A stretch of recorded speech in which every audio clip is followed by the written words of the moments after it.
Round one then, and there is only one place to start, and that is with the fight that everybody has been talking about, and I can say that we are exclusively showing it live on BoxNation. It is, of course, Khan, Canelo, Anthony. The hype around this is brilliant, and as I was saying, it keeps building and building. I'm so pleased as well that BoxNation is showing it live exclusively.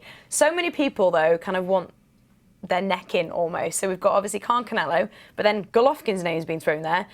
Brook started talking about Golovkin this weekend as well. What do you make of all that? Well, first and foremost, it's a massive fight, probably the biggest fight, in the world at the minute. So I can't wait for it. I think I'm actually really intrigued by it. And initially, I thought Canelo would be the bigger guy, too strong, punching too hard.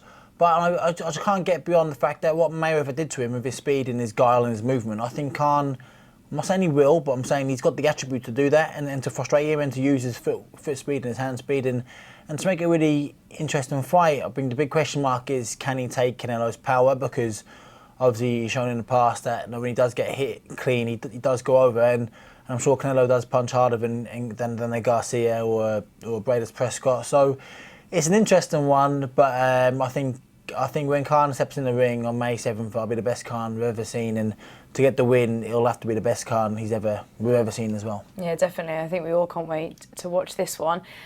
Brook was the name I just mentioned there. Now, he obviously didn't get the fight he wanted against Amir Khan. This is what Khan thought of Brook. One thing about Kel, I think he's like a little girl, really, because if you think about the stuff that he's just coming out with, all rubbish. I mean, look, back to back he's fighting less caliber fighters, guys who are not really on his level, or he shouldn't really be fighting, because he's a world champion. Now he needs to prove himself that he's a good world champion, but he's still going out there and blaming in mandatories. I have to fight this guy and because of my mandatory, and he's talking rubbish. I can't believe he even come out with a comment like that. I mean, I think the whole world think he's stupid for coming out with a comment like, I fight Golovkin. I don't think Golovkin even knows who he is.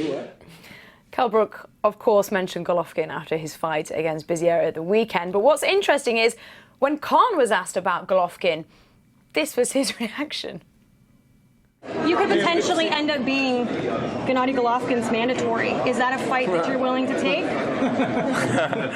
So to think about after the fight. Once I beat Canelo, I think that's when I sit down with my team and see where we go from there.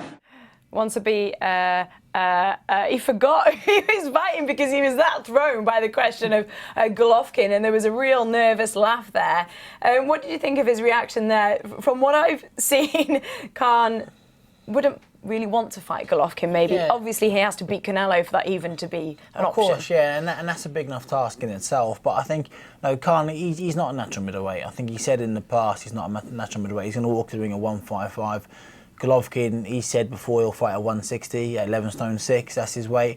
So I can't really see the fight happening. I think whatever the result, I think Khan will come back down to welterweight or light middle.